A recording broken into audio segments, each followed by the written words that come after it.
Welcome to this episode of YouTube, and we want to thank everyone who has given us words of encouragement and support for Bolts, our 8-year-old Great Plains subspecies who is still in the pack holding area.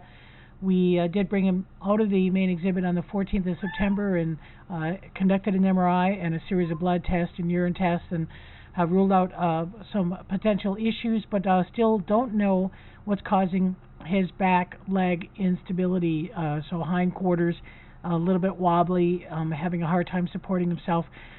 So we're going to be going on to the next phase of testing, which will include a spinal tap as well as some additional blood work.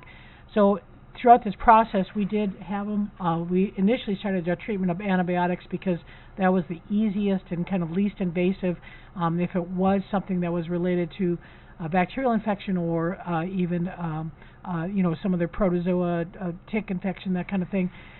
Didn't have a lot of response from that. When we put him on some steroidal-based anti-inflammatories, that seemed to help a little bit, but not significant enough to be helping us pinpoint what was wrong with him.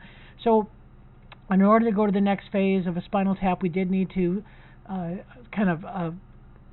transition him off of the prednisone so that, again, we wouldn't have any kind of false readings, especially on his white blood count. So he's been hanging out, doing pretty well. Again, we did this just finished over the weekend, the transition off of the steroids.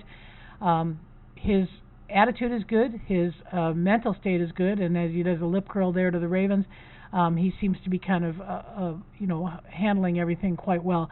So we'll have more to report after, again, the 15th is when we're going to do that here in October.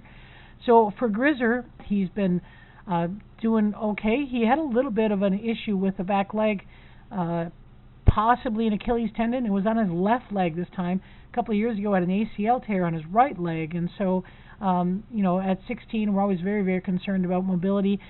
He rests quite comfortably in the back habitat, and even during a recent rainstorm, he is warm and dry, and that's probably the most important thing that we can do for these older animals, again, is to let them get a little bit of rest and make sure that everything that we can do for him, such as again, an anti-inflammatory. And actually, he's on a little bit of analgesic.